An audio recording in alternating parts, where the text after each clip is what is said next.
Our New Testament scripture is one that I'm sure is familiar to many of you. It's from Matthew 25. When the Son of Man comes in his glory and all the angels with him, then he will sit down on the throne of his glory. All the nations will be gathered before him, and he will separate people one from another as the shepherd separates the sheep from the goats. And he will put the sheep at his right hand and the goats at his left.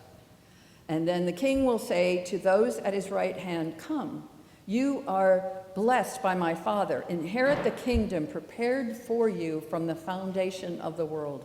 For I was hungry, and you gave me food. I was thirsty, and you gave me something to drink. I was a stranger, and you welcomed me. I was naked, and you gave me clothing. I was sick, and you took care of me. I was in prison, and you visited me." And then the righteous will answer, "Lord, when was it that we saw you hungry and gave you food, or thirsty and gave you something to drink? And when was it that we saw you as a stranger and welcomed you, or naked and gave you clothing? And when was it that we saw you sick or in prison and visited you?" And the king will answer, "Truly, just as you did it to one of the least of my brothers and sisters of mine, you did it to me."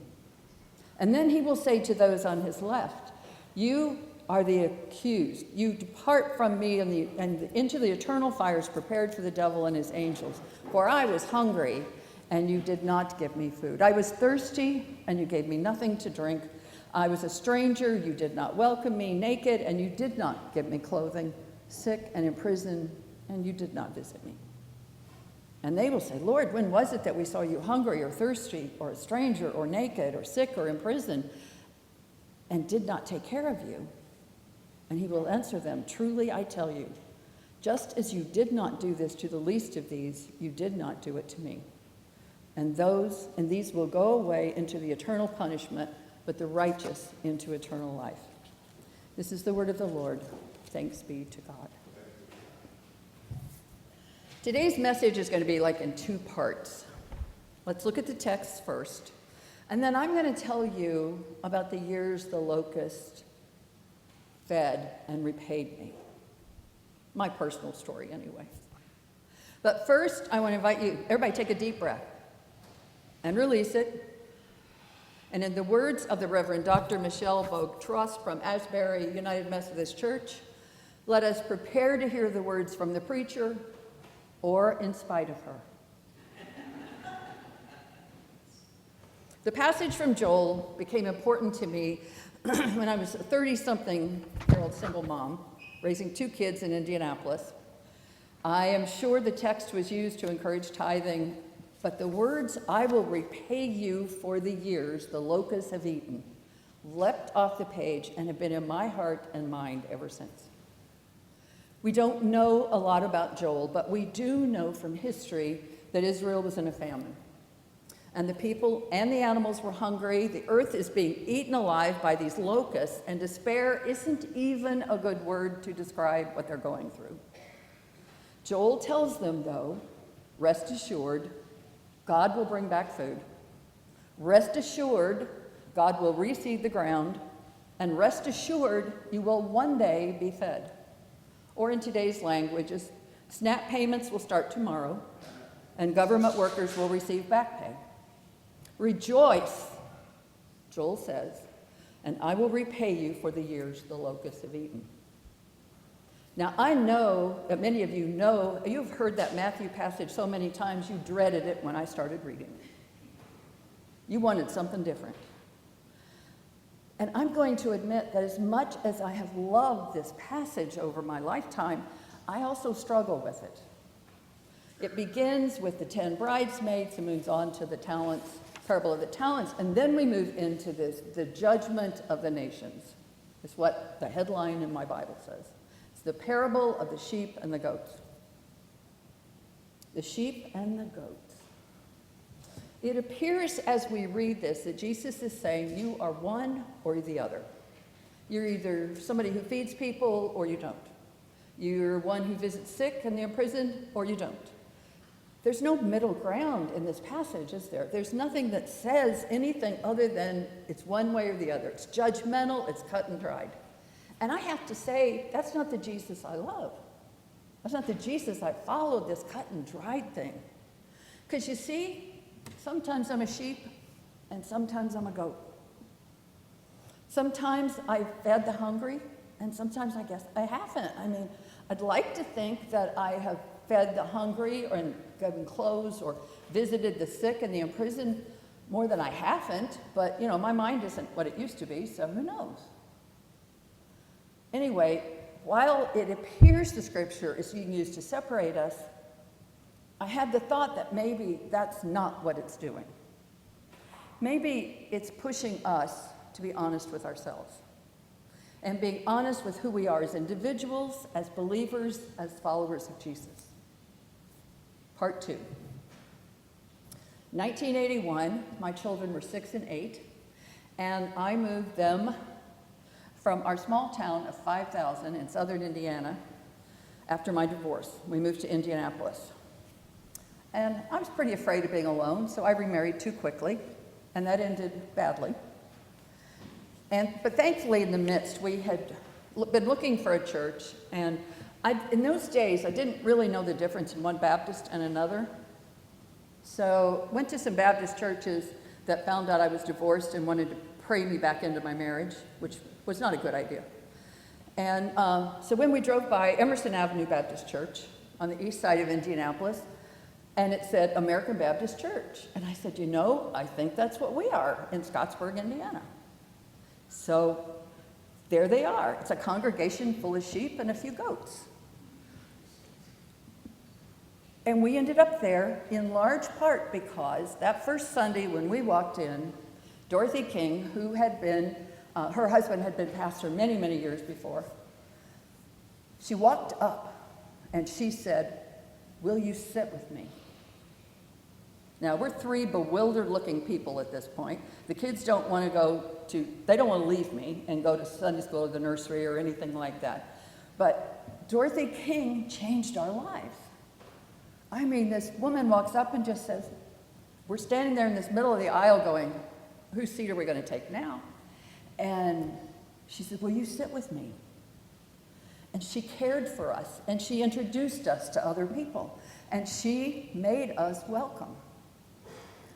Then one day she called me and said, I would like to take a computer class at Warren Central High School, but it's for a parent and child, and so I need to borrow Greg, my son. And it's hard to know. I think she was in her 70s. She might have been 55, what she looked like to me when I was in my 30s, but I'm sure she was at least in her late 60s. And she wanted to learn computers. Now, this is 1980-something, maybe 90.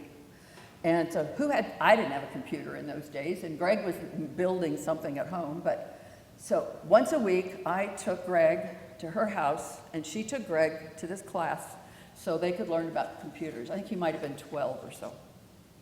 Then I would go back and get him.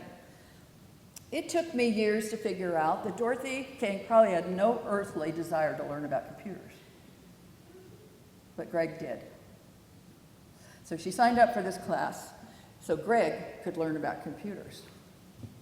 Because of Dorothy and many others, we became deeply involved in this church. I can't even count the ways they were present for us. They sat between squabbling siblings so I could sing in the choir. Because let me tell you, sitting up here and looking at them arguing out there was not fun. They took care of them on vacations. They had them over for sleepovers so I could have a break or study for my bachelor's degree. Kept them when they were sick so I didn't have to take off work. Youth group would plan a trip and I'd say, where's that money coming from? And somebody would pay for it. They took us out to dinner to celebrate birthdays, and Mike and Sharon Pape came and got me the night my divorce was final and sat with me. They also taught me about giving and tithing, and when I began to do that, it changed my life. One Sunday, the pastor was preaching about tithing. I couldn't afford to tithe. I can't say that loudly enough. I was making less than $10,000 a year, making just enough between my salary and child support to make ends meet. There wasn't a lot, it was one of those expressions that the month ran out before the money. The money ran out before the month is up. But here's this pastor, Wayne Peterson, telling me I need to tithe. Now, this is not a sermon telling you you need to tithe. This is me telling my story, just me telling my story. I wrestled like Jacob did with the angel. Golly, I wrestled. And I was mad. This isn't the life I thought I was going to be living at this point, and now you want more from me? Are you kidding, God? And then I decided the wrestling had to come to an end, so I said, okay, I'll do it. I had not written the first check to the church when one week I found myself with $10 to last until payday. That's a week away. And I was going to be driving to my parents for the weekend. $5 would get my little Toyota there. And I was taking my aunt's aunt with me, and I thought she'll surely spring for the $5 coming back, so we're good. And I counted on the other $5 to feed us for the week. I figured a dozen eggs, 5 pounds of potatoes, and a loaf of bread would do it. We had cereal, milk, and peanut butter. No, it is not the healthiest of diets, but when you have a limited income, you can't always afford the healthiest of diets. And since we were going to be gone for the whole weekend, I invited our minister of music and youth and her husband to stay in our duplex. They were living with Bill's mother at the time, and believe me, they could use the break. So they jumped at the idea and stayed at our place. The weekend was wonderful. Mom fed us well. She sent us home with leftovers. Jean bought the gas for the way home. And when we got home, we discovered that not only did Joanna, our minister, have leave behind a huge pot of Spanish rice, but enough groceries for a week.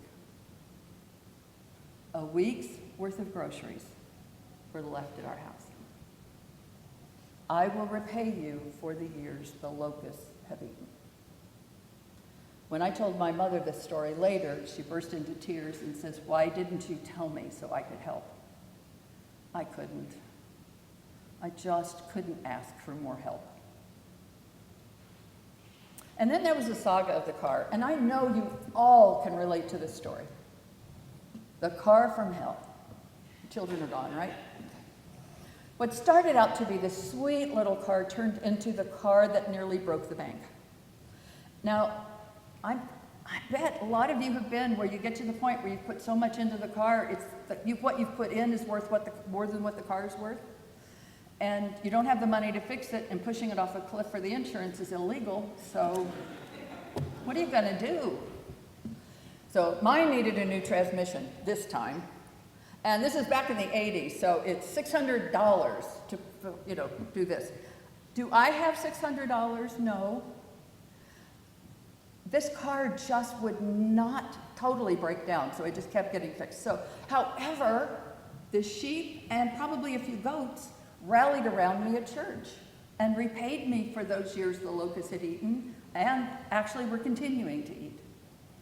I had this Sunday school class called the Pears and Spares. And the joke is that whatever ate fruits and nuts, granola is whatever ate fruits and nuts is flakes. And that was our class. We were a little bit of everything.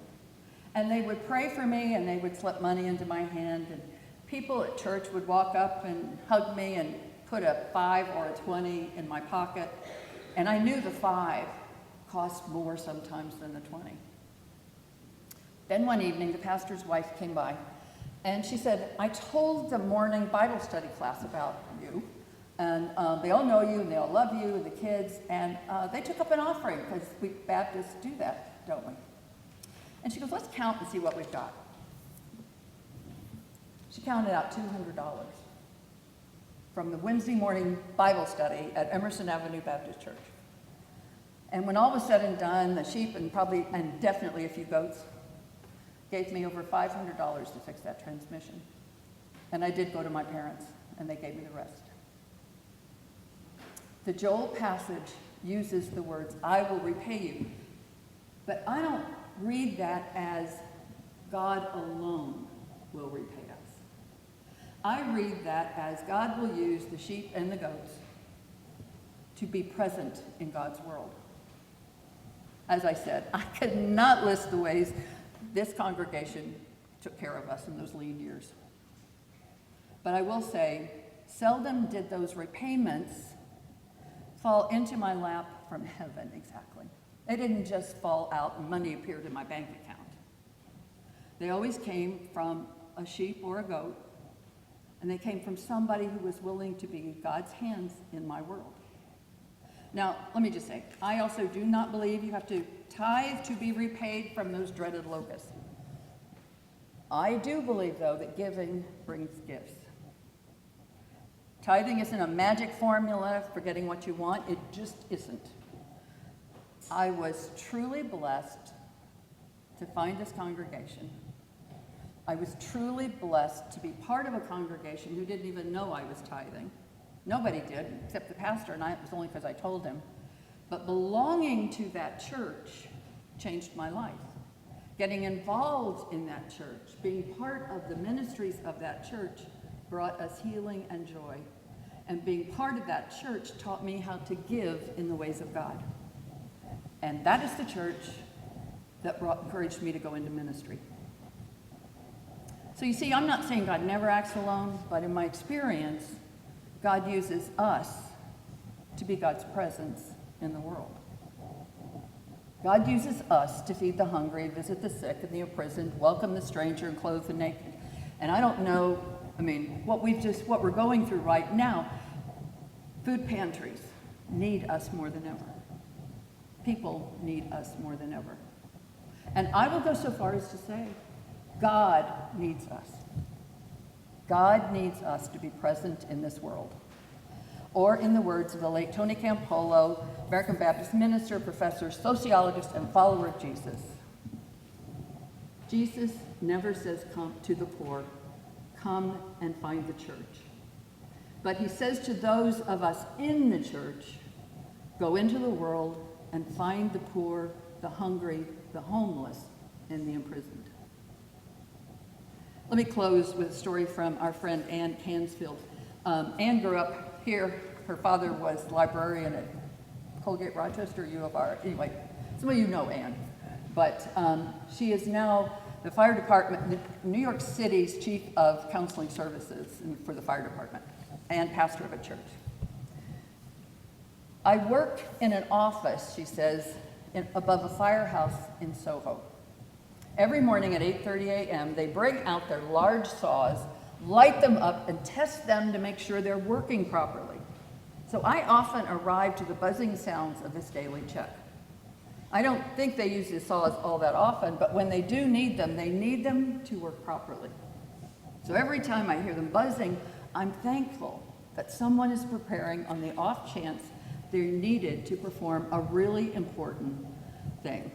It's a relatively small action but reminds me of the times Jesus says, keep watch, be alert, be prepared, for you do not know the day the Lord may arrive. In the case of the firefighters downstairs, they do not know the day when they'll be called to do God's work, to answer someone's deepest and most pressing prayer. So every morning, they run the song. The reminder to stay alert and to look for ways God is calling each of us to be present in the world. The season of Advent begins in 2 weeks. May Reverend Ann's words guide us into this holy season. And oh, by the way, the fire company needed those saws just a few days after she wrote this. They needed them to cut a hole in the roof to save people's lives. They were prepared. And as sheep and goats, my friends, let's prepare for what lies ahead for us as individuals, as a church, and as the people of God. There is work to be done, and we are in this together.